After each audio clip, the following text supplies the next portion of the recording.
So right now I'm working on a planned build for a planned creature. Not common, don't always do it, but gotta do it this time because we're going to the Northern Territory. We're gonna drive all the way from here to Uluru and back again. And in the Northern Territory there is a lizard called a thorny devil. Now thorny devils are an amazing obligate Myrmecophage, something like that. They only eat ants. They have to eat ants. They're really cool. Crazy, slow, wobbly, spiky lizards that eat ants. I'll get the details right in a minute. But have to get a photo. Now the problem is, of course, driving all the way there with a designed Lego set for one of them means I'm going to be constantly looking for one of them, and this is the worst time of year to look for one because it's cold and lizards don't like the cold. Silly. But I'm not going to reschedule our entire holiday for a better month for a lizard because then there'll be lots of flies. Nobody likes flies. Mind you, I've got to photograph a fly at some stage too. So, how do you photograph a thorny devil? Now, if I can find one, and I'm going to do everything I can to find one. If I can find one, what I was thinking is a Jurassic World homage.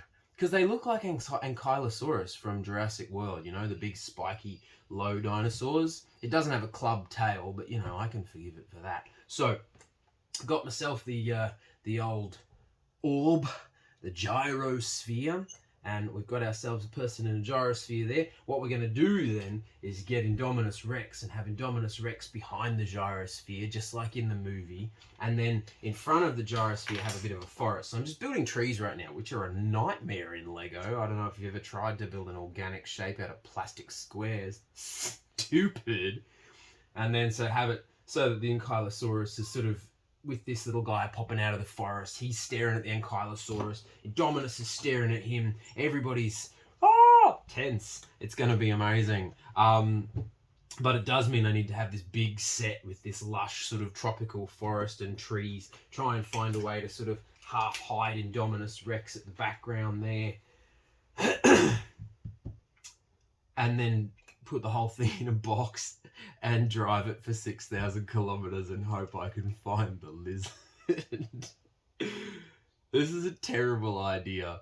These are the worst ideas. These in situ shoots, I swear, are the worst shoots to do, but at the same time, they're always the best photos.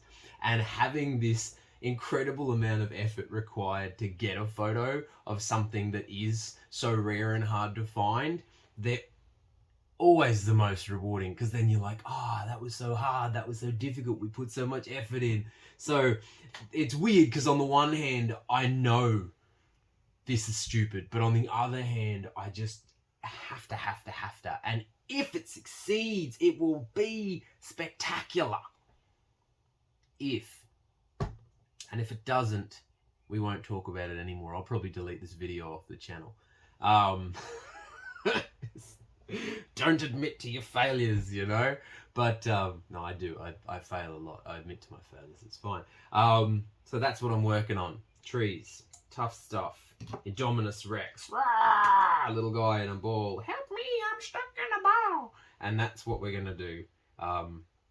One of the things. I mean, a lot of the other stuff I'm gonna have to take with us to the territory is gonna be, I guess, simple backgrounds, so that I can use any minifigure in front of them. Because the problem is you don't know what story you're telling if you don't know what you're finding. I don't know what we're going to get there. The only target species I'm keen to actually get is the thorny devil. But beyond that point, what else is there going to be? Maybe spiders, maybe scorpions, maybe skinks or other lizards, maybe snakes. I don't know what opportunities are going to show up. We're just going to be driving through the desert. Who knows what we'll find? Maybe there'll be heaps. Maybe there'll be nothing. I don't know. So I've got to take a bunch of Lego, take a bunch of minifigures, and hope for the best. And this is like the one plan. And at the end of it, I'll probably just have a bunch of photos of everything but this. But the good news is, one of the cool things about these big pre-built backgrounds is it will work as a backdrop for lots of other stuff. So, you know, even though I've got this big setup for a big lizard plan, once I've got these big trees made up, I can photograph someone else in front of close up and have that be a smaller thing. So all sorts of options. We'll just have to wait and see. I gotta go though, Izzy's calling me. I'll catch you soon.